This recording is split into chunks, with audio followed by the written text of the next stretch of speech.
Hi there, this is the Common Magician. I had some time today to make a video, and this is something I've been thinking out for quite some time. I've been working on developing, at least in paper form, to present a series of videos that deal with making a force, a variety of forces, seem verifiably fair. I think that there are some things that we can do with various force methods, not merely just with cards, but with some other things too, that make a force seem incredibly fair. I know that one thing that people shy away from, and it's even in the ad copy of various effects that you can purchase, is the avoidance of using forces. You'll see an effect that says, you know, as a pro in the commentary section of the advertisement for the effect, it'll say no forces, right? No duplicates, no forces, and it's unfortunate in my mind that that is how we think, because the truth of the matter is using a force is one of the most powerful things that a magician can do. The goal, in my view, ought not to be the elimination of forces, but rather the improvement of forces, or rather the advancement of a force into the realm of believability.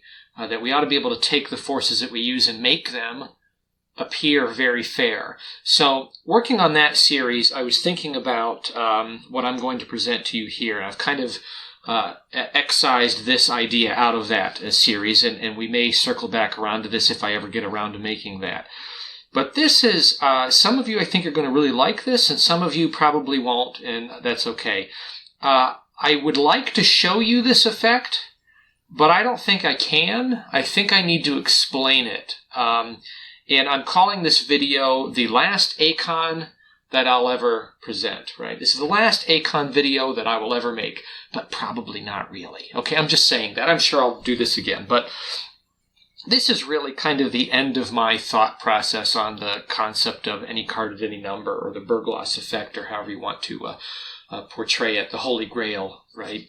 And there's a lot of videos out there like that. I have a long one, a comprehensive video that you can see. I'll put in the link here, and also a follow-up to that in the description. I'll put links to those. And they cover pretty much every way that I can think about to accomplish the any card at any number effect. And some of the methods that I present, I just touch on them and mention them. Other methods that I present in there, I get a little deeper on.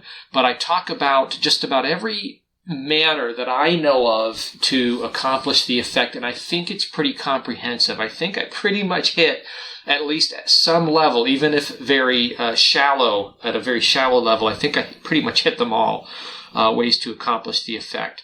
And I think you can reduce just about any performance of the any card at any number effect down to something that I mention in these videos. I'm going to piggyback off of that and talk about one last kind of deeper method I think that there can be to accomplish this. Okay, so first I talked about how it's unfortunate in my mind that we look at forcing as something that is to be shied away from, or as a liability in performing magic, because it isn't. I think it's one of the very best methods and the most straightforward, simplest, most direct ways to accomplish an effect, is if you can force the information. Likewise, I think there's some things related to any card at any number, or the Burglas effect presentation, that are shied away from, that we should not shy away from. And this is first of all, I mean, there's the rules, right? That why do you have to have all the rules there? Does the spectator even appreciate those rules, right? Let's assume that we can have all of the rules, okay? What I'm going to explain here will retain just about everything. A card is freely thought of, a number is freely thought of, and the magician, the performer, does not touch the deck of cards. At least reasonably does not touch the deck of cards, right? A very burnable situation where the spectator is brought to believe, even in retrospect, that they absolutely thought of a card, that they absolutely thought of a number. Even kind of in a video presentation, this could stand up. I think for the most part. Maybe with some deep analysis, you could deduce what's going on here. But let's assume we can do all of that. There's some other things, though, that I think we give up on preliminarily here that we shouldn't. The first is the chance, right? Any card at any number is a 1 in 52 chance. 1 in 52 chance effect. That is to say that there's one chance in 52 that any particular card will be at a very specific number, 1 through 52. We can reduce that if we give a little bit of latitude, right? So you could cut that in half, right? You could cut those chances in half, 1 in, 26, 27. If we have the card arrive at the number or at the space right after the number. Now, people don't like this idea, and I don't know why. I really don't. Because if you think about it presentationally, right, if I have the cards and we count in to, let's say, 15. 1, 2, 3, 4, 5, 6, 7, 8, 9, 10, 11, 12, 13, 14, 15 cards. You count off 15, and this is the card that is thought of. That's amazing.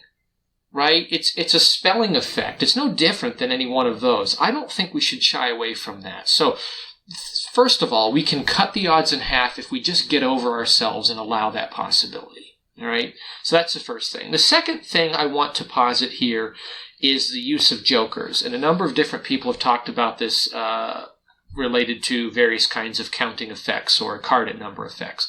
If the jokers are involved, they can either be used or not used. They can be ignored and counted, or they can be discounted, right? So as you're counting through, you can say, well, that was a joker, take that one out, right? Whatever. If you add both jokers, you now cut the odds down to 1 in 13. Okay, there's one chance in 13. So we went from 1 in 52 to 1 in 26, and if we involve the jokers, we potentially have one chance in 13.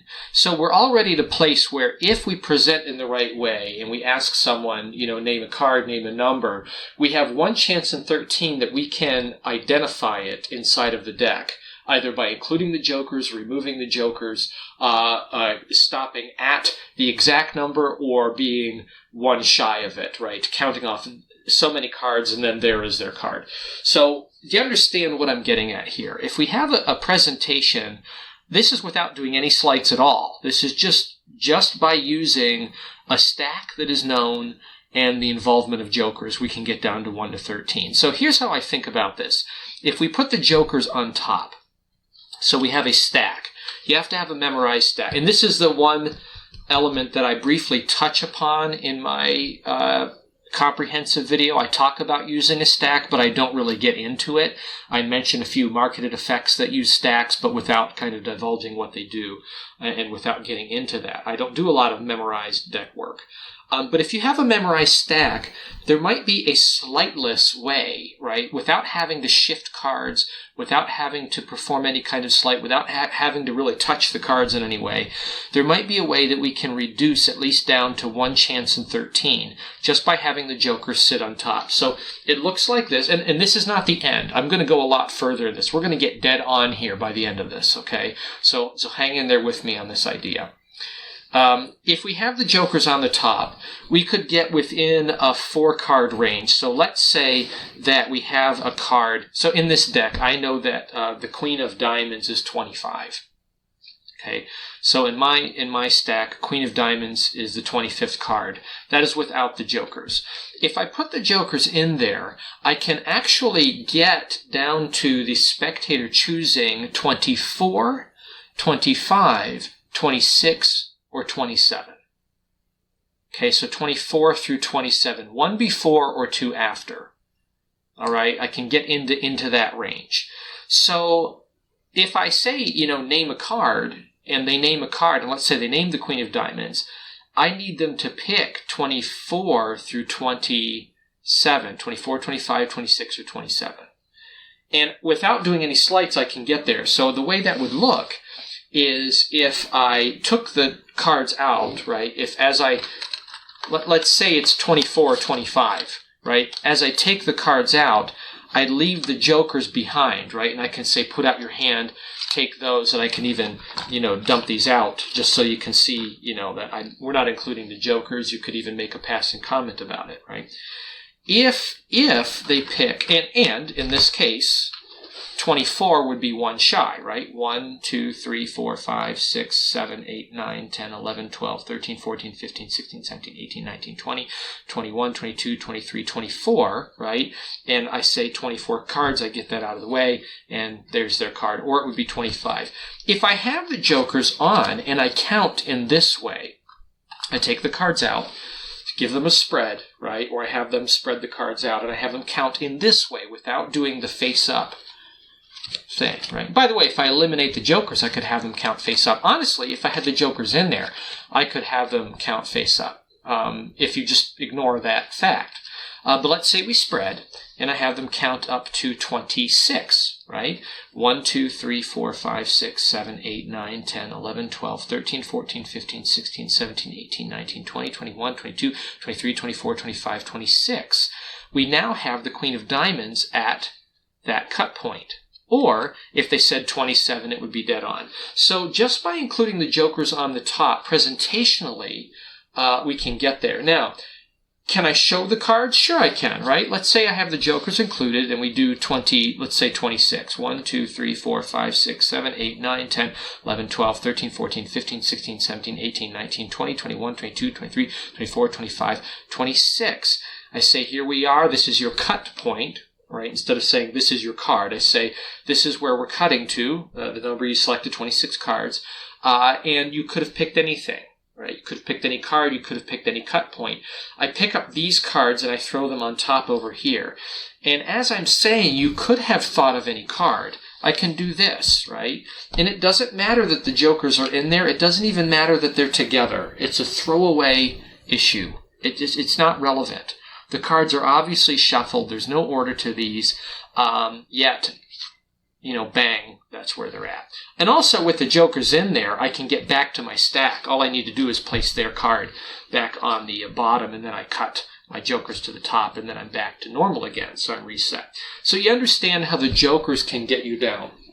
If you can give up that issue, that it has to be at the number versus just after the number, presentationally, including the jokers at the top of the deck, just doing that one thing gets you down to 1 in 13, but we're not going to stop there. Let's see if we can get this dead on using this little trick plus a couple of other ideas here. So what if almost everything that is selected is fair? Almost. What if everything is verifiably fair in their mind, but it's not quite? Okay, so let's say that the card can be freely thought of, but the number can be controlled into that 4-number sequence. Okay, what if we could find presentationally a way to do that?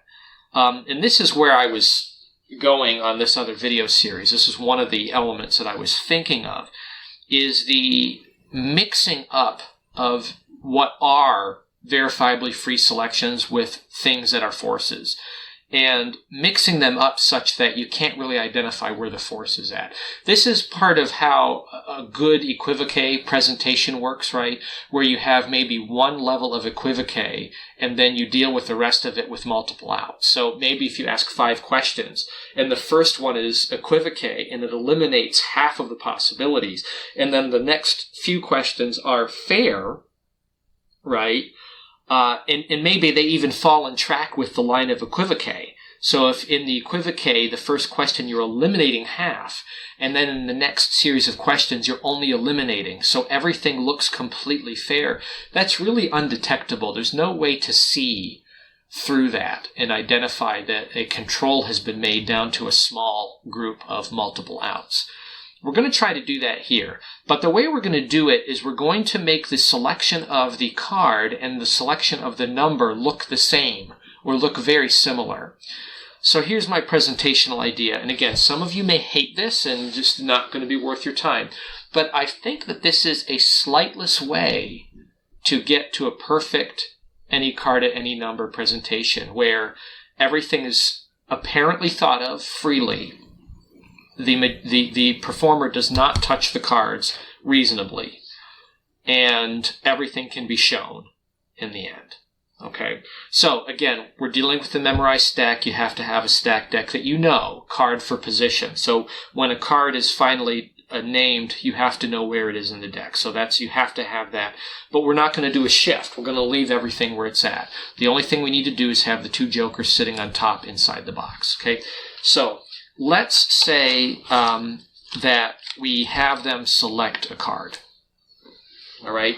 So the way we're going to present this first and foremost is we're going to give them the opportunity to name a card and name a number outright and take advantage of 1 in 13 chances. Okay, so here's presentationally how I do it.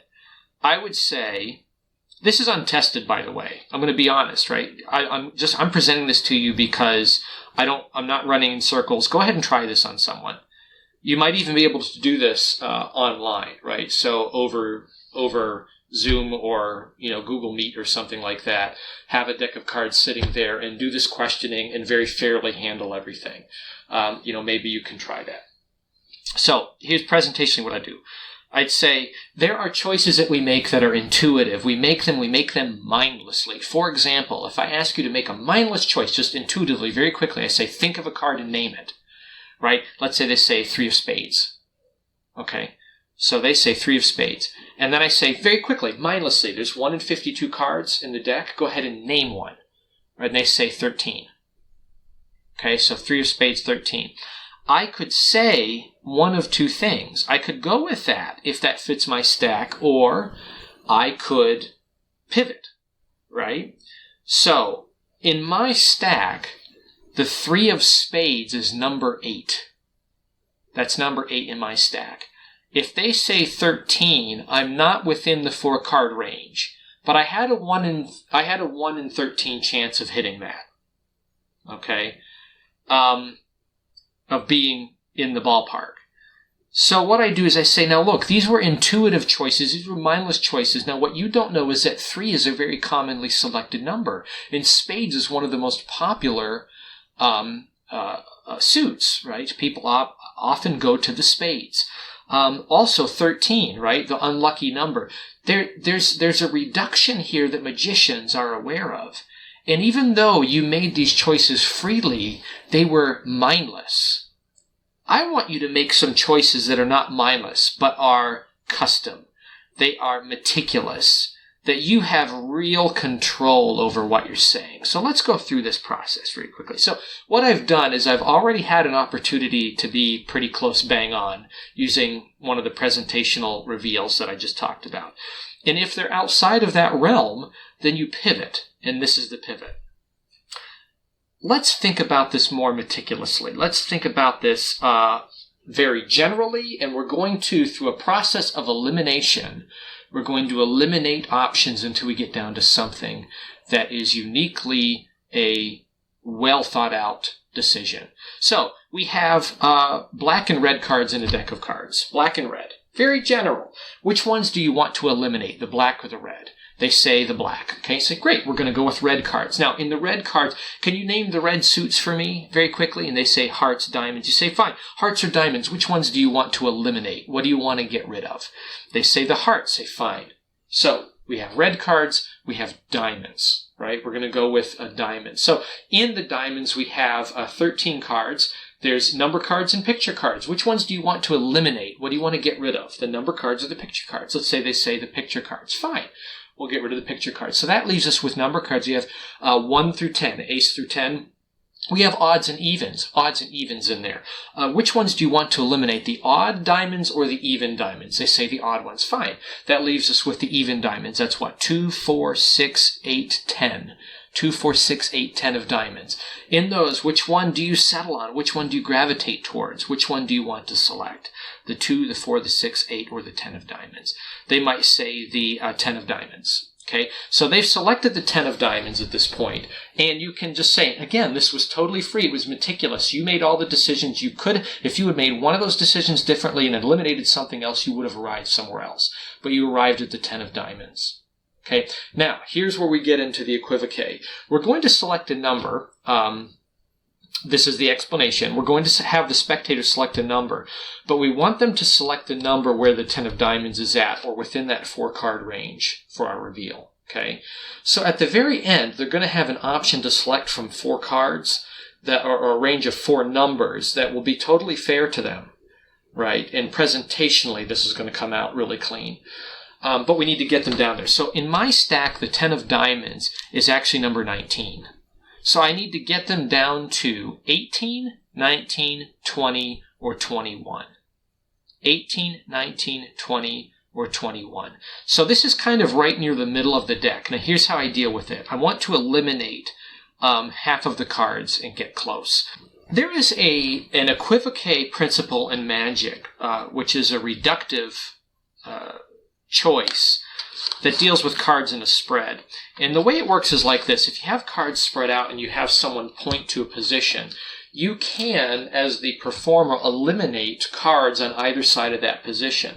So if someone points to here, you can eliminate all of those cards, right? And then you have someone else point somewhere else and they point there, you can eliminate those cards, right? Another way to do this, if you want to force down to the bottom card, you can have a spectator.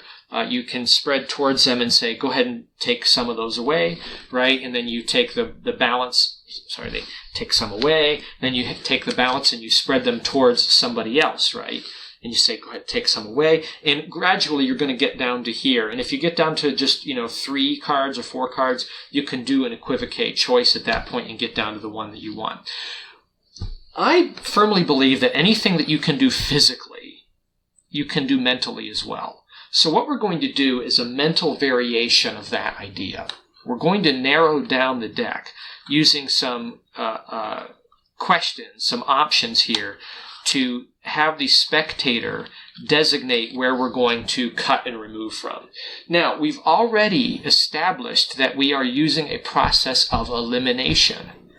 So this seems perfectly logical, right? At this point, you could even say, we're going to do a process of elimination again. Okay, we're going to get down to a number. So we have, and here's how I think about it. I want to get kind of half the cards out of the way.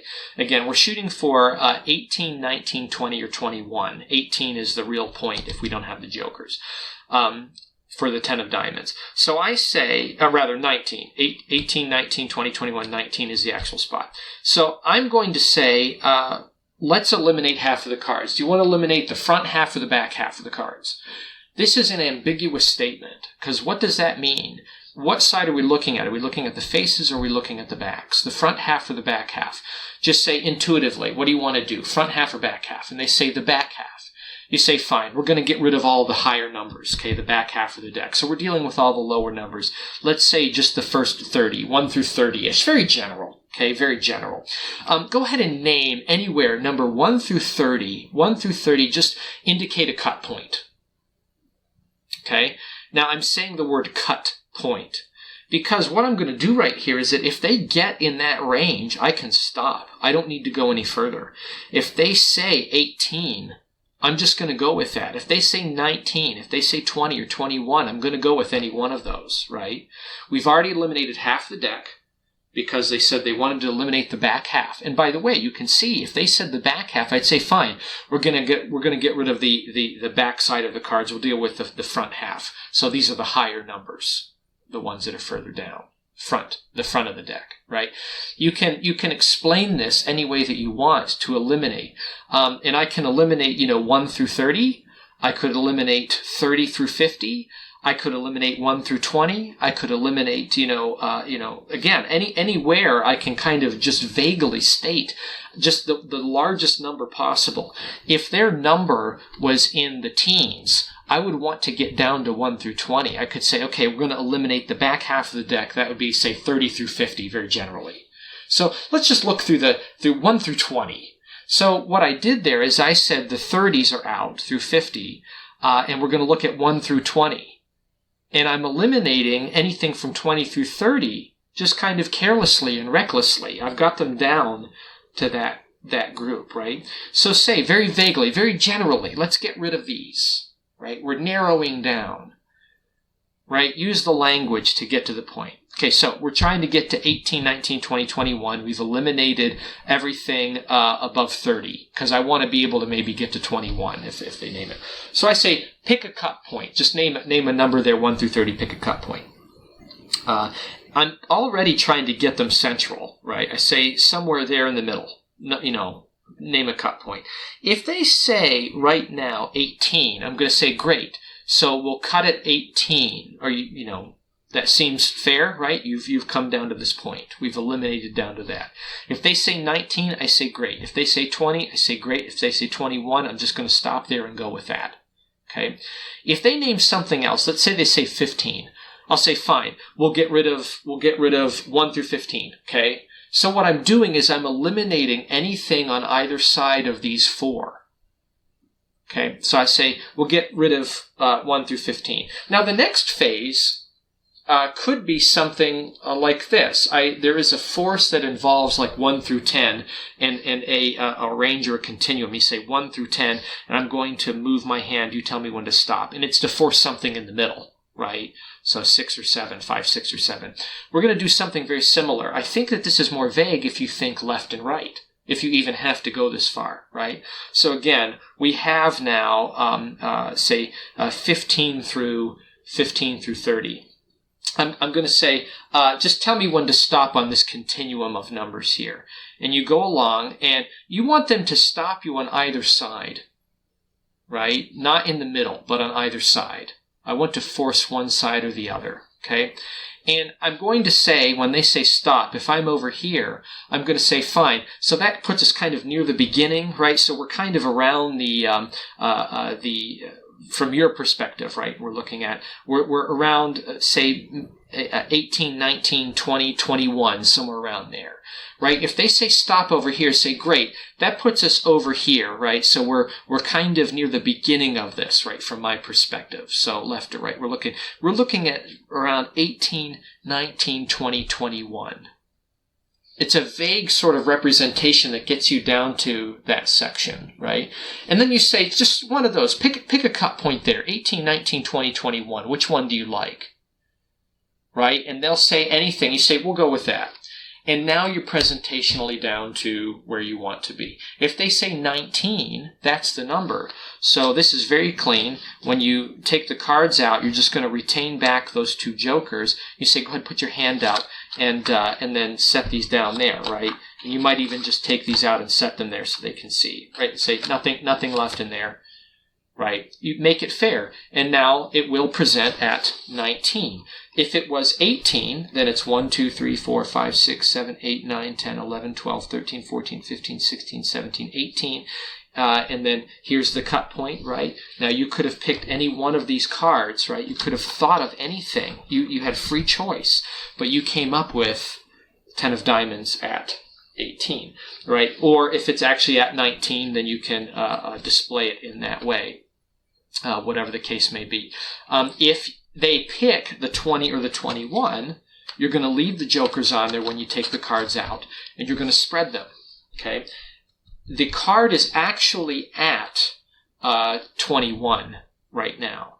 So if it's 20, you're one shy. If it's 21, it's actually dead on, right? Now, if it's 20, right? 1, 2, 3, 4, 5, 6, 7, 8, 9, 10, 11, 12, 13, 14, 15, 16, 17, 18, 19, 20, right? You would take these ones aside and push this out, say that's your cut point that you selected. And remember, you could have picked any one of these cards, right? You could have had any free choice that you wanted, but you picked the 10 of diamonds, and vice versa for the 21, right? And it doesn't matter that the jokers are in there. They're not noticed, right? If you give a very narrow spread, you can kind of spread these out and clump them together, or even if they're seen, it doesn't matter, right? You just pay no mind to that, pay no attention to it. But including those jokers can allow you to count in this way. Now, I would say that if you have the jokers, you want to do the count by spread rather than by face down. If, however, you eliminate, if the choice is either right on or one shy, and you can eliminate the jokers when you take the cards out of the box. You could have them deal, face up and do this sort of thing with your stack. I think that would be very reasonable, and that would look absolutely clean, right? Either way you look at this, though, it comes out pretty darn close. I mean, this looks like the real deal. Recap. We can reduce it down to 1 in 13 if we include the jokers. If they name a card and name a number intuitively, mindlessly, as we say, they might get within that 4-card range to present it absolutely fair, and it looks like a total miracle. And you don't have to go any further, okay? So there's that. If you use this idea of mindless thinking as a premise, and you go through that and they're way off, they're not close, they're not within that range, then you pivot and you say, these are mindless decisions. Let's make this such that you are not making a mindless intuitive decision, but you are being meticulous. I want to make this extremely hard. Okay? Through a process of elimination, we are going to narrow down a card for you. So it's not a popular one necessarily. Now it might be, but you will have control. There are red and black cards in the deck. Which ones do you want to get rid of? Whatever you say is what we do. All right? You get you through that. You get down to the card. This also gives you an opportunity to think through your stack and know where it's at. Then you go through the number and you narrow down front half, back half. Get into the range. Okay? Try to eliminate as many cards as possible, 20 through 30 or 30 through 50, whatever. Get rid of it and get down to it. Then say, give me a cut point, name a number. And if they name a number that's in your 4-card range, you go with that number. Say, look, this has been fair. We've eliminated down to this number. Then do your presentation. If they get close to that cut point, then cut out those cards on either side and then do this, stop me scale thing, because it can be flipped depending on the situation, right? It can be from your perspective or it can be from their perspective, and you can get close. And then you name those 4-ish cards, say that gives us around, this range right here, in the top half or the bottom half or over here or down here. One of those, go ahead and let's narrow in. Give me a cut point. Tell me one of those, any one of those. Let's really focus in. And then they name it, and then you reveal. Okay? So within 3 steps, you can get down to the number through equivoque and multiple outs, and also a very fair selection on the card. And it buries the method, I think, pretty well. So that's all I got. My last ACAAN? Probably not. Okay? Good luck. Happy magicking.